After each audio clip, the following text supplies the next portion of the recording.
Okay. Yeah. Hi, everybody. I am Andra Annette, and I am here with my fabulous co-host today, Leslie Gaudet, and we are going to be talking about burnout. And right before I came on the air, we were both sitting here yawning. So, hint, hint, we need to take our own advice sometimes.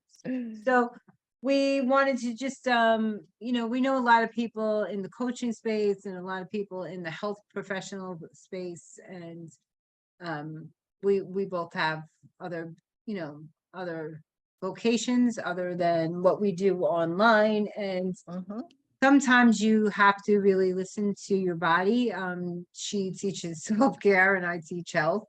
So burnout is a very good probability if you're not taking care of yourself. So we're going to address some of that today. So Leslie, any feedback on what I just said?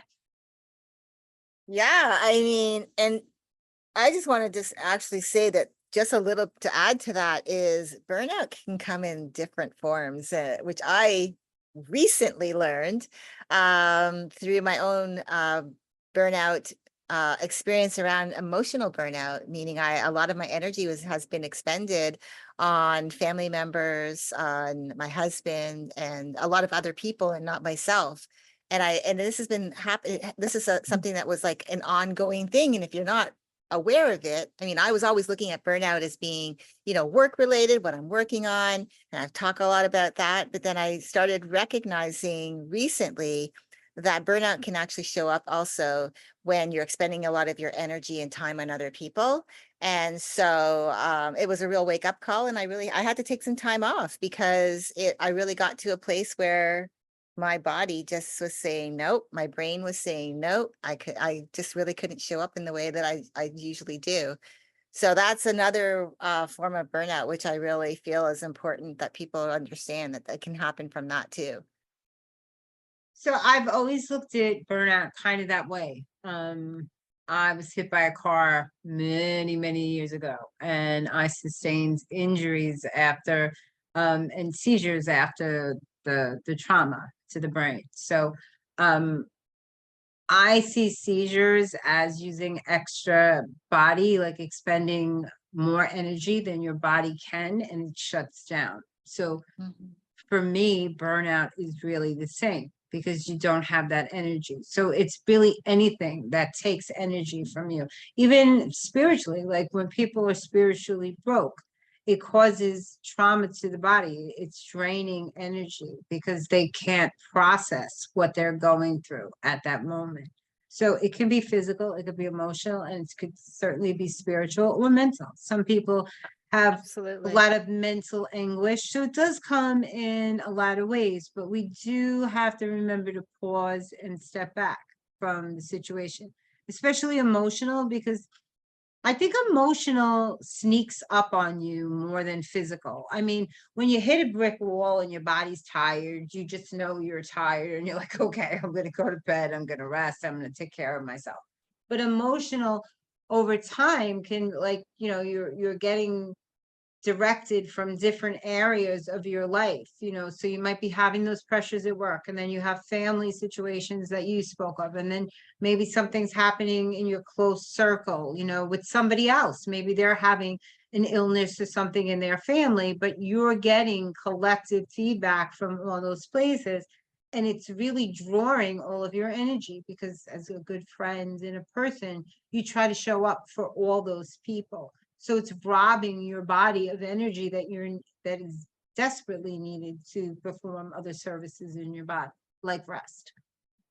Absolutely. I totally agree with you. Again, it comes from different areas, and we always tend to feel like we put it in a box. I think a lot of people put it in a box of saying, oh, burnout just comes from me doing too much. But it does come from those other things. Anything where your energy is being drained, whether again, like it's emotional, spiritual, mental, physical, that's going to, you can really, you know, have those burnout moments. But for me, like from my own experience, just recently, I was always putting burnout in that of the doing, that I put it in that box of always in the doing is what was causing burnout. I didn't recognize that, for the past 7 months, I've been like giving so much of my energy over to my family, because, I have my mom who's, grieving still the loss of not only one son, but two, within a year of each other, and being alone and being older and not really having family around her. And then my remaining brother, who's now my younger brother, him as well, being going through his own personal things that are happening in his life, and then recognizing that it's just he and I. So there's all of that, and I'm trying to be there for both of them. And then on the other side, with my personal life with my husband, and he was going through some things, some physical things, for his health, but also some emotional things around other areas of his life. And I was giving all of my energy over to that. And so what I found was I didn't recognize there were signs that were like pointing to, saying to me, like, you got to notice this. You are starting to feel you're getting to that place where you're burning out. And it's not necessarily burning out from the doing, it's actually burning out from the energy I'm giving over to other people for what they need, for their needs, taking on their emotions, taking on their problems, trying to be the problem solver. And I just had to step back and put up some boundaries around that, because I can't be everything for everyone. And I think that was the wake up call for me. You really do have to guard your peace. I recently did a post on that, and that was coming from that place. Seeing, I have friends that I'm still friends with from high school, and they call me with, it's always very negative stuff. So that drains me, because I'm not that negative person to have to hear those same negative stories over and over again, because it's usually the same story, and it drains me, and I love them and I'm compassionate, but I listen to them, but I'm like, listen, I gotta go. I know when I gotta cut it off, because it does something to your peace of mind and your positivity. If you're a very positive person and you're always around negative Nellies, it's going to dampen your spirit. So I try to keep my spirit, or my zen, in that safe mode. And when I feel like it's not, I get those warning signs like danger, danger, back off quickly. And I back up. I even had a conversation with my husband the other day, and I told him, you're really bad for my space. I said, because you are so negative and I am so positive. And I said, it's really, you're going to attract all that negative to me. So go sit over there because I need to be positive today. Okay. And I mean, we're best friends, so I can say anything to him. But I let him know, you gotta snap out of it. You're bringing all this negative to. So I don't teach different in my household than I do in the world, right? And I was having a conversation with a friend recently. She wants to be a client, and she's very stuck in that negative. And she was asking about pills and like all these different things. And I was telling her that these things are not going to work if you're not going to do the inner work, because you are not showing up for you, because you're unhappy with you as a person. Not just, this isn't just a physical thing. And I think I was on the phone with her, right? She just reached out, a messenger just called me, and I think I was on the phone with her for 20 minutes, and she couldn't find anything to say positive about herself. Nothing. And I remember being in that place 15 years ago. So I said, listen, I want to tell you an honest story. I said, I was always like envious of other people. Like, why don't I have this? And how come I got to work so hard and everybody else gets it easy? And I said, I was the most negative person that you could possibly ever meet. I said, I was probably Nurse Ratched on a lot of days when I was in that place. And I said, then I had to really look at myself. And I said, that was what I was putting out there, because that's all I thought about. I was on that little pissy pot, and I said, when I started changing my outlook and my internal world, everything else started to shift, you know.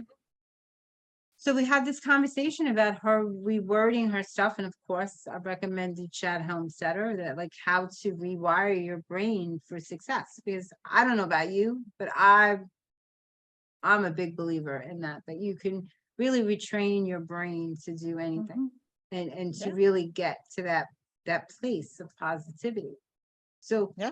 I teach the same thing in my home. outside my home to like even my clients, so a lot of them have trouble putting their self first, and as a self-care expert, how dangerous that is, how that borders on unhealthy. Just not putting yourself first is not healthy. So Yeah. you're looking at all other things that are going to come out of that, right? And then we get angry and burnt out. We get angry that we're giving all these people our energy, even though we're volunteering. Hey, I'm over here. I can help. Mm-hmm. Right? I'll help you through this. But we get Yeah. angry and resentful, and then we blow, So we do have to guard that peace, and that's what everybody, even your clients, you do have to make yourself accessible to them, but 3 o'clock in the morning is not an acceptable time for you to be reaching out to me. You do have to like set those boundaries, right? in Yeah, in all areas absolutely. of your life, And I right? also think, yeah, and one of the things too, was for me, I think with women, especially because when we look at the two dynamics, men and women, like men are like they go out, they're like the doers, right? Like they're going out, they have to do more, they have in order to be more, to have that recognition, and women to, to feel like they're enough, that they're doing enough in the world. Women, on the other hand, have to give and provide that nurturing space, and they'll almost be martyr like in their time, giving that up, even putting their kids, their families, everyone above them. And that leads to that resentment piece, like you were talking about, because over time, like you think, oh no, I won't be resentful. They're my family. I love them. But you keep doing it over and over again. And one day you're going to ask for something in return. And they're not going to know any better, because you've always been the one that says, yes, I'll do this for you. Yes, I'll go here for you. Yes, I'll take you there. And then when you go to ask, they don't understand that you need that, and they might not be available, and you want them to be. They've always expected that from you, but you've never, and that's what you've always done. And then all of a sudden you need that in return, and you're not getting it the way you want it, or in the time frame that you want it and or need it. And then you get resentful about that, and you think, oh well, they're taking advantage of me. But it's not really true, right? Because if you're giving of your time freely, of your giving of your space, and you're always saying yes to everyone else except for yourself, then that's like being, like I said, I think it's like almost like being a martyr, like you're Hmm. giving everything up, and then you And then complain you about want when you're not getting in recognition. return. And then Right. you want And that recognition. But do you see what I do for you? right. And the thing is, that's where the flip side of like how, and for women, that comes to that place where that's where I feel like I'm enough for everyone else when I'm doing all of these things. But they forget that in order to do all of these things and be at your best, you have to take care of yourself. So taking care of you first should be your priority, because then you're Always. able to do, right? Then you can go out and do it. You know that. I mean, and you're in the health industry space, and you know that. And you understand that in order to give of yourself to everyone else, and all, especially with what you do, I mean, you do a lot of things on the weekends where you're pouring into other people, into your community. You got to take care of Andra first, so that you show up as that person that you want to be when you show up in those communities, because you don't want to be like the person has no energy, and is like just showing up where people get, where it shows that, oh, she doesn't really want to be here. And that's the vibe that you're giving off. That's not who you are. I know that. So that's why I think it's so important, like women start to change that dynamic of thinking of like, oh, I have kids, I have a family, I have responsibilities, and they should come first. But that's really just putting yourself, even just doing some things for yourself first thing in the morning, putting boundaries around the things that you'll say yes to, or the timing of it, not always like immediately saying that you're available when you have like a block of time that you decided you were going to take a bubble bath, or a nice long hot shower in the afternoon, right? And that's your time. But then someone says, well, I need this. And for you to give that up, and you continuously do that, you will eventually, not be happy. So it's really about putting yourself first to show up as that best version so that when someone does come to you and says, "Hey, I need you to do this," you've already looked after you. You're good. You're like, "Yep, what do you need?" That's kind of how I look at self-care. Well, I think it comes down to people pleasing too, and I am not in that space. I think as you get older, you have a lot more liberties with what you give a shit about and what you don't. And I think it's just this stage of my life. I don't care about pleasing other people because of the life I led, that I always put them first, and I saw where that got me. So this time around, it really is all about me, and I'm very clear on, if you don't like it, too bad, because it's my life and I'm gonna do this. You can either support me or move over, because here I come. Right. So Mhm. I'm at that place. But I think society plays a big part in that, where women are always seen as the caretakers. And I had a really interesting conversation with a father who's helping dads like transition and have amicable relationships with their exes so that the children can have a better life, because it does affect them. They're being torn between the parents, right? So, and he was saying, how come the woman automatically gets the child? And I said, because they've always been seen as the child bearer. I said, so if you want to change that role, then you have to advocate for that. I said, men have always been considered the breadwinners. I said, but society has changed. So, more women are in business than ever before, and doing well. I mean, because we can multitask. That's who we are as, you know, as human beings. Women, we're raising families, we're balancing checkbooks, we're taking the kids to their sports activities. So we're used to doing all those things all the time. So it's not so far-fetched that we'd excel in a high pressure situation. But take a man who's not used to being the full-time caretaker and move him into that position, and he's going to be a little flustered, right? Because it is new to him. So society has placed certain labels on us, and we've kind of just fallen in with it. So the only way that really changes is when we step back and change, because men are stepping up more in those single parent homes, and doing what they have to do, right?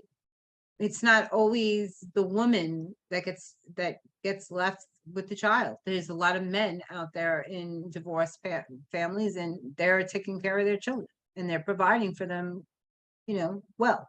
So, but as long as we see ourselves in that role, like we have to, nothing's really going to change, because we're still stuck there.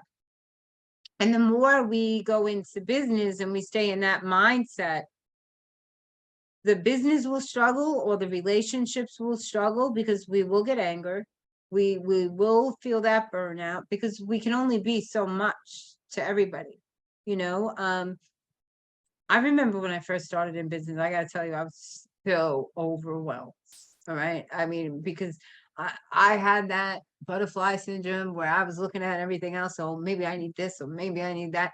And I was looking everywhere. And then I was doing everything by myself, and I was working 2 full-time jobs. People didn't see me. They didn't know where I was. Hey, Andrew, what you up to? We don't see you. I'm just a little busy. I'll get back to you. You know, but and that kind of helped me step back and learn to say no, because it was really important to me to do what I was doing at this stage of my life. And when, my husband say come home, and he was used to having, dinner, or it was in the refrigerator prepared if I was working, he'd be like, honey, what's for dinner? I was like, whatever you're making, because I'm really busy, and I'm sitting there at the computer, you know. So you can shift those perspectives, but if you want to have it all, you really can. You need support from friends, your spouse, or whoever you're in. But we do have to give ourselves, hold space for ourselves, not just our clients and the people in our life, but we have to hold space for ourselves and be able to communicate to people, I'm struggling here. I need some more help. Mhm. I haven't really been nurturing myself. So I need to be able to do my exercise. So can we take this chore and move that to you for a little while so I can get back on track? Or, you know, uh, can I go take a bubble bath? Because I really need those 10 minutes.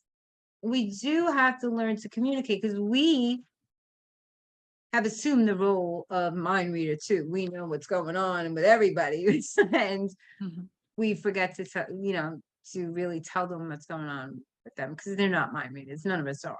But we assume they know that we're overwhelmed. Can't you see the steam coming out of my ears? you know, but they don't. They don't. So, and a lot of times we cause our own burnout because we want to be that person for everybody. But Yeah. if we take care of ourselves first, like you said, even if we don't show up all the time, when we are present, we are fully present and a better version of ourselves because we are taking care of ourselves.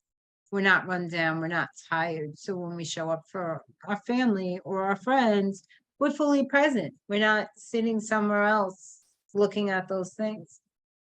But I think you really do have to guard your peace and you have to know when it's being affected because for me my gut kind of twists. I know that's weird, right? But my gut kind of twists. It's telling me something's off somewhere, that I'm not centered, and I always feel it in my body before I feel it anywhere else. And I've learned to tune into that and say, okay, I can't. Even recently I've been going both ends. And I was at work the other day and I felt my eyes closed and I was like, what's going on there? Am I tired? And I'm not like an afternoon person for coffee, but I needed coffee. And I said, okay, then if I'm needing coffee mid-afternoon, I need to refocus on my sleeping strategies and make sure that I'm getting that sleep tonight. Yeah. And, I and, also, and though, I agree with you, but I also too want to add that those levels of burnout that we experience can actually be avoided right out from the very beginning if we actually put self-care and taking care of ourselves at the top of the list, like every always, single day, right? yes.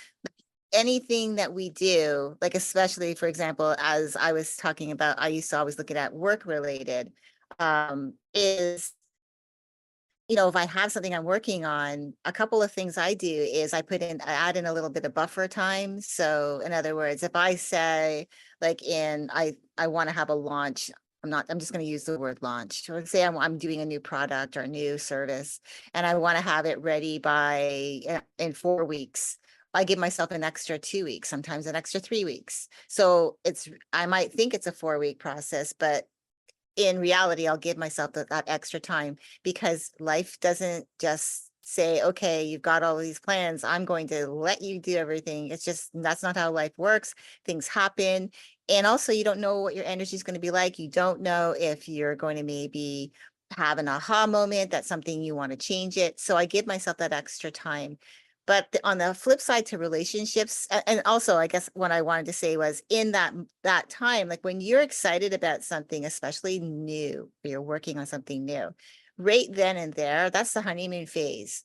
That's where you actually, if you put in the processes in place where you have boundaries around your time, where you take your breaks throughout the day, where you're eating well, you're hydrating yourself, you're having a hard stop to your day, you're getting, setting yourself up for a good time, a good rest. You're not like falling into bed after working and that or scrolling social media because you're feeding your brain, but you're getting into bed ready to, you've set yourself up and you get that rest. You're going to feel much better and and having these processes in place will help you to avoid having those burnout cycles. But if you're not because you feel like, oh, I'm so excited, you have all this energy, you start ignoring the fact that you're not really taking those breaks, you're not taking care of yourself, and all of a sudden you find yourself getting really stressed, you start to feel tired, maybe irritable, cranky. You might feel like you're procrastinating on some things because you're just, you're in that phase of burnout and you're not recognizing it. And so I've had conversations with people specifically around this. And when they tell me what their symptoms are, I'll say, it really sounds like you're in a cycle of burnout. And when we start going over what they've been doing, they start realizing, oh yeah, I've been really like working on something for the past couple of weeks and I've been going hard on it. Well, if you haven't been taking care of yourself, of course it's going to catch up with you. It's the Mhm. same thing like I was saying to you though. I didn't recognize what was happening to me with this emotional burnout. It's the same thing. If you're going to be that person who is very empathetic and compassionate, you really care about people and you want to give up that time of yourself, you also have to make sure how much time you're going to give. Like you were saying, you've got people from school that you're still friends with that call you and the same stories are going on in their life. They can't seem to let it go. They want someone to talk about it, but they're not, it seems like they're still stuck in that cycle. You Mm. recognize I can't stay within this like cycle with them for too long. So you give them a time limit of how long you're going to talk to them. It's like having, 2 boundaries like minutes. that in That's place. it. Yeah, it's like you have those Cut off. boundaries in place, right? So it's important to do that so that you save yourself from going down those roads of burnout. It's starting from the beginning, like knowing who you are, the type of person you are, will really help you to then put strategies in place that are going to really support you. And you're going to find that you'll have less times you're going to go through burnout. I'm not saying it'll never happen again, but at least you become more aware of it and you start like putting those things in place so that like you were saying, all of a sudden I started noticing my eyes are closing, like what's going on? Start thinking about, oh, okay, this is going on. Okay, I know that I have to slow down a little bit. It was the same thing for me when once I had that aha moment and I recognized what was going on because I was looking at it from a different perspective and realized, oh, this is what's been going on. I've been emotionally trapped in a cycle with different people and I've been giving of my emotions and I've been depleting them and that's taking my energy and I have to take that back. So now moving forward, I've recognized there's stages and I started thinking about them. So I'm actually going to be doing trainings around it. But yeah, that's it, that's it. It's like just really starting from the beginning so you don't get into those burnout cycles. Did you hear me? Knocking Mm-mm. on the table? That wasn't me telling my husband enough. He's a, he's over here play, playing with the dog and he thinks that nobody hears him. And I tried explaining to him when you're on camera, you hear everything. So my Ah. dog is growling. My husband and the dog like have this play thing where the dog growls and then they keep playing. But it's very distracting when you're trying to do a video. So I was Mhm. like, stop it, stop it. So we have all these little signals. So you have to, that's what I was saying, you have to be able to communicate because I'm listening to you and he's distracting from that time, that space, so you have to set those boundaries all the time. Mhm. Everywhere in my house. People know if I say something. I want to tell you really a true story, a funny story. Um the girls were young, maybe 12 or 13 years old. And I was going all the time. And my husband would, I was making breakfast, lunches, and dinners for everybody, picking up the kids, taking everybody everywhere. And everybody just would disappear, go do what they had to do. And, I'd look at a dish full of sink and nothing else was being done. I was doing the bills, I was doing the shopping, I was doing everything. And I got to that point where I just said, oh no, enough. And I stepped back and I said, well, I've been doing like we had that conversation. So when they came home, there were little sticky notes on everything in the house, the toilet, make sure you close the lid, like everything I would normally say, close the lid, please, or open the lid, or whatever I said, my husband has this thing where he goes to the refrigerator and he'll be looking for something and say, honey, I don't see, and I already know where he's going with that. And I'll just simply say, I'm not getting up. It's on the second shelf in the back. So it's, so I had everything written. And my husband and the kids came in and they were like, God, is she mad? Right? Because it was like literally everywhere. And I wouldn't talk to anybody. I just kept pointing. When they'd ask me what something was, I just started pointing. And I think it was about 3 days I didn't say a word. I wanted to see how well they would acclimate if they had to take on those roles or do things for themselves. And they did. They adjusted. And then I knew, okay, so we can give this to you now because you did so well with this. Good job. It's now your responsibility, because I was feeling very burnt out. And they, to this day, they still laugh about that, but that did give me back a lot of time in a day. I still make those lunches, by the way, just much quicker and not as in depth, so maybe my husband's not getting a 5-course meal for lunch, but I do still make him lunch to this day. I used to lay out on his clothes, all that crazy stuff, so yeah, so we take on those roles, we take on those responsibilities. Nobody asks us to assume them. So stepping back and putting yourself first, and I help people with this in a lot of ways, because when I sit down and I talk with them and I ask them where they're spending their time, because a lot of people tell me they don't have time for health, Leslie, and I'm like, really? Do you have time for death? Because if you don't find time for health, the alternative is sickness and death. So why are you here if you don't have time for health, right?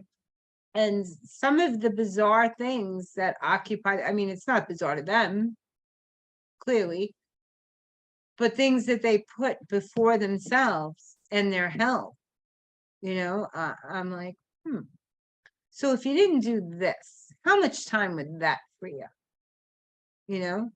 Do you need to scroll social media for 2 hours every night, right? Little things like that make a big difference. Even I used to check my socials a couple of times a day. I used to check my emails a couple of times a day, my phone messages, everything is once a day now, well, twice a day really, because I check it when I first got up, after I do my meditation, my exercise, and the stuff I need to do for me, I'll check it to see if I missed something from the previous day, because a lot of hours went in there. And then I usually check like 3 or 4 o'clock, unless I'm expecting a message from someone that I reached out to, then I might look. But all those things, I used to check my email. My email is a hot mess right now because I don't check them anymore. Most of the stuff that's in there is garbage, and that search tool to see to find what you're looking for is so much easier than reading all that spam, right? So that saves me on the average of 2 hours a day, easy, just not checking in on that stuff. Or you have some people on social media that will reach out to you every day, and they're not friends, they're trying to sell you something. It's not your close friends that are in your wheelhouse. They're people in Messenger trying to sell you something, and they're hello, like they're trying to get your attention. I don't even open those anymore, because then they usually respond with something ridiculous, like, what's your name? Really? You're on my social page and you don't know my name? Where do you live? You really couldn't look at the profile. You really need my assistance with this. Because if you are not going to work at getting to know me, why should I work at giving you that information, right? If you're on my page, then you want to know me. Then you should be doing that work, not me, right? I mean, certain things, it's like give and take, but basics like my name, what are you doing here? How'd you get here if you don't know my name, right? Hello. So I mean, and things like that used to baffle me. And now they don't. I don't spend a lot of time presuming what other people are thinking or what they're working on anymore. I have to stay focused, because if you really want to get to where you want to get, then you really have to focus on that.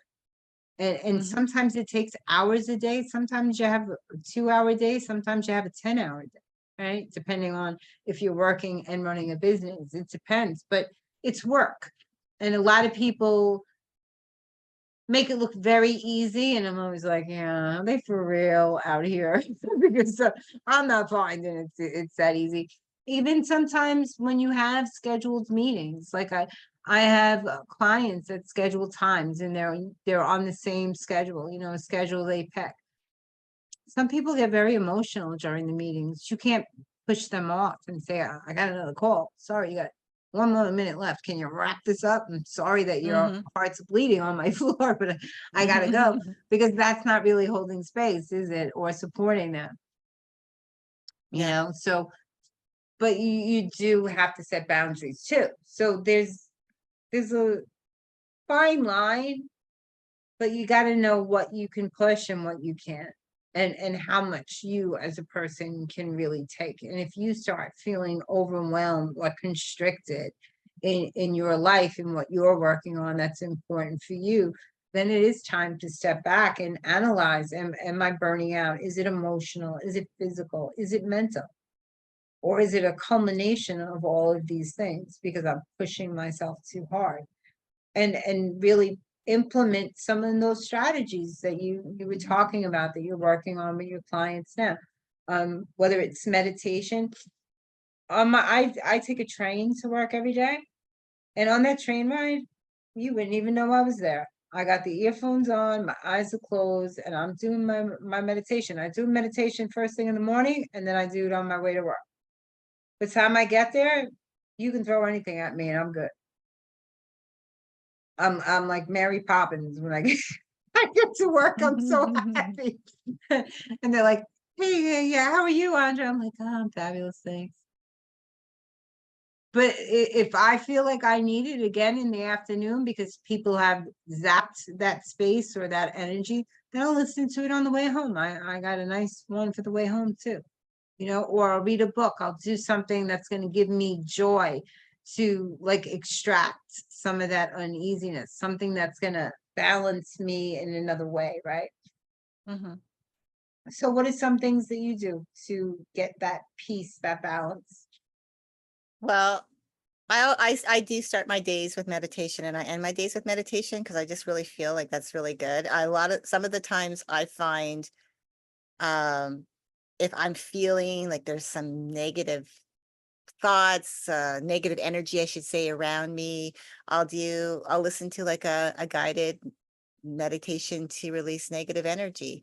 I'll do things like that just because it just makes me feel good. I do things that make me feel good. I will journal about something I'm grateful for, that I'm happy that I've accomplished, and I will do my meditation before and I have specific things that I listen to before I go to bed. It's just to kind of like spark my brain to know like these are things that are happening in my life, and it's not necessarily so that it is going 100 miles an hour and I'm trying to sleep. It's just to like spark something in my subconscious to like, I want you to remember these things. And so I have things that I listen to every morning, things that I listen to every night.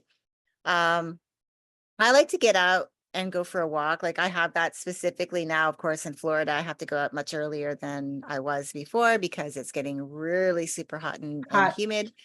Yeah, we had like triple digit temperature last week on one of our days. It was like crazy. And I thought, I'm not in Vegas anymore, am I? Because I was used to that in Vegas.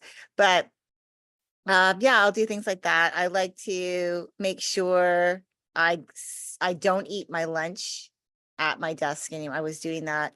I had been doing that for a while. It's been a while since I haven't been doing it, but I had been doing that for a while. And it was like, even if I'm sitting at my desk and I'm not looking at my computer and doing something, I'm still sitting at my desk. So I decided I'm not going to do that anymore. I'm going to go and change locations, eat my lunch, eat my breakfast, eat my lunch somewhere else outside of my office space, because I don't want to be thinking. I don't want to be just, I want to change the environment. That makes me feel better. I'll go outside maybe and sit in the, in our screened in area.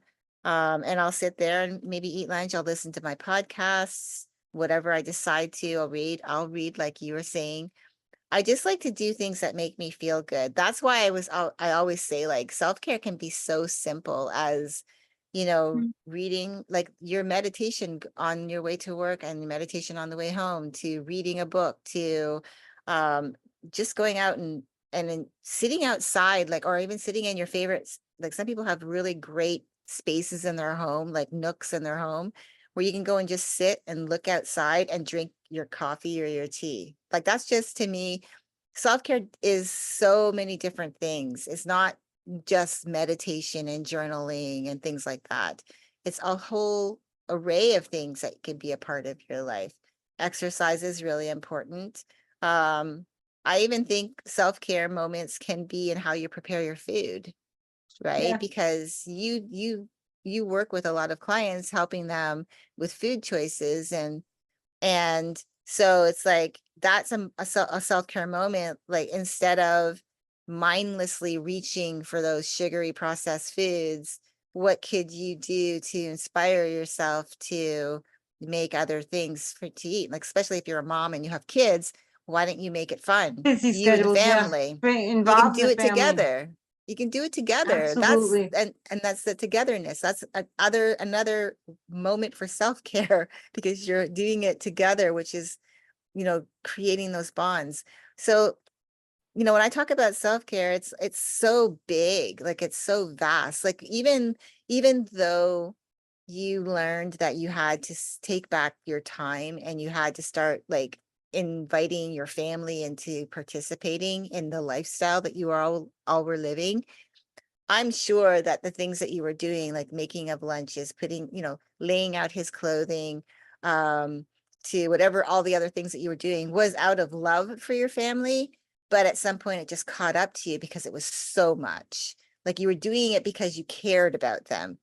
But I But was it's, filled with animosity too, because when yeah, I looked at right. them, Mm-hmm. what the time it was taking from me was my fun time, that self-care time, Right. that fun time where I could have been Exactly. out with my friends and they were all out with their friends doing what they wanted to do. And my days were going through. And I was like, wait a minute, I haven't seen Yeah. this one in a while. I haven't done my nails in a while. What the hell's going on?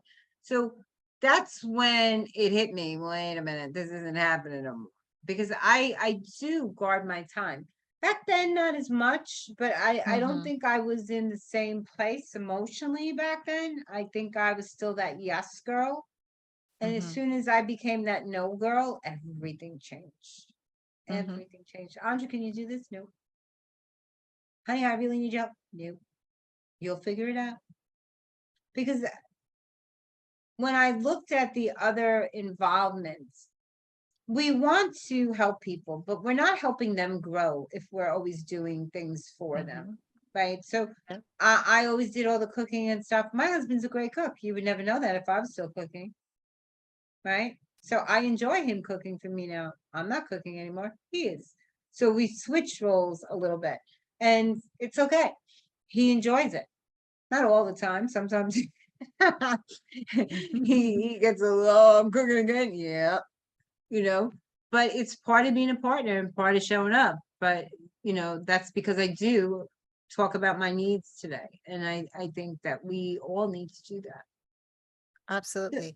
So I think this was a very enlightening conversation. Don't do as I say, do as I do. No, I'm just kidding. So I think you've learned some really good strategies, and I just encourage you to really be mindful of your surroundings and how much energy you're giving to other people, because we do need that energy. That's ours. And even though we have the best intentions and we love the people in our life, that first energy has to be on you and your self-care and managing your own stuff before you have that energy to show up for other people. So I want to thank my co-host Leslie for coming in and always sharing such amazing insights, and thank the audience for coming in and listening, and have a great day, guys.